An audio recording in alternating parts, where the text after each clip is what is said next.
Well, gonna revisit this topic again. So a few years back, I made a video just before the release of Rebels, giving my thoughts on how people were so judgmental on this show even before it was even released. And while I'm still getting hate comments to this day on that damn video, ooh, look at them dislikes, I think it's worth revisiting. After all, now there are plenty of videos covering people's thoughts on whether or not Rebels sucks, but hey, I asked it first. Well, now it has been released. In fact, there's been 3 seasons worth of episodes, a dedicated fanbase, and a dedicated hate group. So now let's delve into an in-depth analysis and semi-review of the series thus far, and the reception it's gotten. Hello there, my name is The Negotiator, and let's ask the question again, does Rebels suck?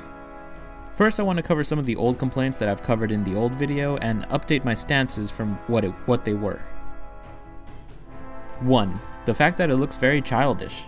Anyone who has sat down and watched Rebels from season 1 to 3 know that the show can get pretty dark, especially since the show is aimed towards kids. It handles a level of maturity that remains it to be fun and adventurous, but still cover concepts like slavery, death, and betrayal. In a lot of ways, I compare Rebels to Avatar: The Last Airbender.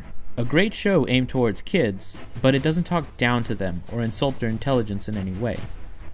But that's not enough for a lot of hardcore fans. They want the amount of maturity and seriousness that was dealt with the Clone Wars. And to that I say, while there has been instances where the show has gotten pretty dark, it definitely hasn't gotten to the point of the Clone Wars. Nor do I think it has to, though. The Clone Wars had its own main focus in it being an anthology series set during a war with 2 equally opposing sides. Rebels is a show about the growing Rebel Alliance, while staying true to the action-adventure lightheartedness that is found in the original trilogy. And in that regard, I think it does astoundingly well. Being a dark story doesn't equal good storytelling, and the sooner hardcore fans accept that, the sooner they won't be disappointed with future Star Wars media that is kid-focused. Now, in my original video, I discussed that the story of Rebels is very similar to the original trilogy, with a ragtag group of rebels and a kid learning the ways of the Force. I use that as an example that it probably will be good, but a lot of people stated that it's just a copy of what we've seen before. Well, again, if you've seen the 3 seasons of Rebels, you know that things diverged very much so from that concept. Ezra is no Luke, and Kanan is no Obi-Wan. Rebels explored the Force more so than the original trilogy does, and obviously explores what it's like being in a rebel group trying to survive day by day more so than them as well. And all that is due to it being a television show rather than 3 movies, obviously. Rebels does have the familiar, for sure, but it lures people in with that, then introduces themes, concepts, and storylines that would have been great to see on the big screen with Han, Luke, and Leia, just shown to us on a weekly basis. Now, about the look of the show, I stated that it has a big Ralph McQuarrie influence, and that still remains true. There are many times in later seasons that the look of the show is just astounding, and is a clear improvement in budget. But yes, the style isn't for everyone, and is nowhere near the level of the Clone Wars was the last 2 seasons. But then again, Rebels doesn't have the endless wallet of George Lucas to help support it. Now, I feel I shouldn't have to mention this argument, but I still see people who use it. Just because Disney owns Star Wars doesn't mean the end product is gonna suck. Now, I expect your infinite comments on how terrible The Force Awakens and Rogue One was in the comments below. I'll see you there. And I won't even go in depth about how some fans are mainly upset at Rebels because The Force Unleashed now isn't canon. And those are some complaints I got back in the day. Now, let's look at Rebels season by season. Season 1. Season 1 got the main brunt of the anger by fans, but honestly, I had a lot of fun with each episode. Spark of Rebellion was a great TV movie and introduction to the characters, and while I wasn't that big a fan of the following 2 episodes, they acted as good episodes fleshing out our characters and the dynamics between them. Rise of the Old Masters is what really introduced us to the Grand Inquisitor, a great intimidating villain that preys upon the insecurities of Kanan, and a great obstacle for him. The mid-season 2-parter raised the levels in terms of action and adding a new focus for Ezra's character. The second half of the season just continues to impress for me.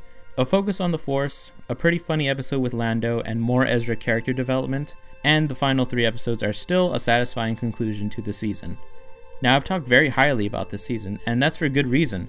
There were really only 2 episodes that didn't keep my interest, but besides those, the whole season is a good tight 14 episode season.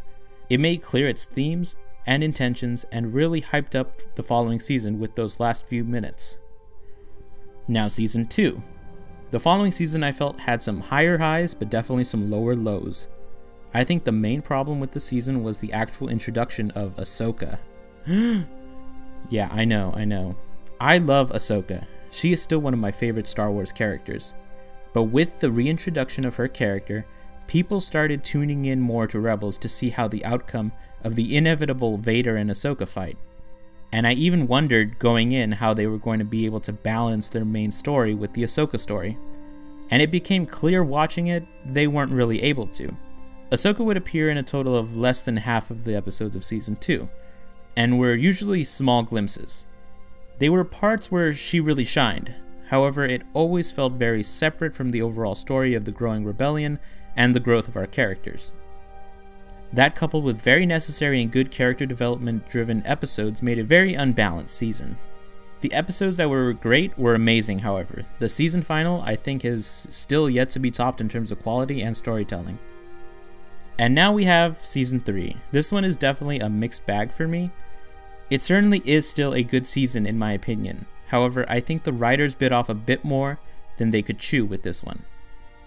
For one, right off the bat, the Ezra going dark storyline was thrown away, or rather accomplished within 1 episode, and I feel that was a major waste of said story. But at the same time, I understand why they did it, probably because of the many other storylines that they knew were coming this season, such as Thrawn. It's interesting because at the moment I'm reading the new Thrawn novel, and it really delves deep into his character, so well that I think it's a shame that I feel he could have been used a little bit more this season. Granted, just like Ahsoka in last season, he had great moments, and I'd even say that his storyline was closer to the main one in terms of building the rebellion. So in some ways I do consider it successful, especially considering that we are getting Thrawn more so next season. No, I think the storyline that got shoved to the side the most was Maul's. I think 3 episodes were not enough for this character to have a proper send-off, and even more so like the Ahsoka arc last season, it did little to affect the overall story of the Rebels. Dare I say you could have cut out these episodes, and little would have been lost this season. And the last arc that they just jam-packed into this season was the Mandalorian arc, and honestly it was damn good. So damn good, I wish this and the Thrawn arc were the only focus of this season, but what are you gonna do? Just like last season, this season had a problem with pacing and focus on what it wanted the main objective to be. In conclusion, I have to say that Rebels is a good TV show, with strong characters, impactful singular moments, but when it comes to the overall narrative, it often ends up losing focus and a little bit of a mess. Dave Filoni once said that there were no filler episodes, and while I do agree with him, each episode has either a focus on expanding the main story or giving character development. But I think it's important to see why some fans call out that complaint, and it's because ironically, as an episodic Star Wars show, it has less connections to each of its own episode than perhaps it should have.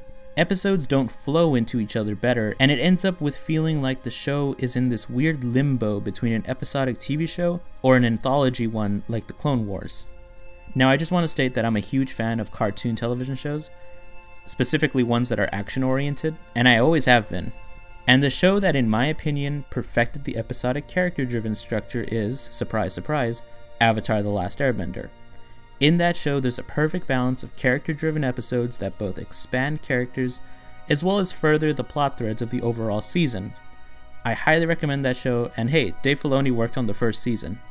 And well, that's my review of Rebels. It's a good Star Wars show that has had the potential to be great, but I still enjoy it. And even dare say I'm extremely hyped for how they choose to end the series in Season 4, and the outcome of those beloved characters. And that's it. This is The Negotiator, and if my last Rebels video is any indication of the type of comments this will probably get, God help us all.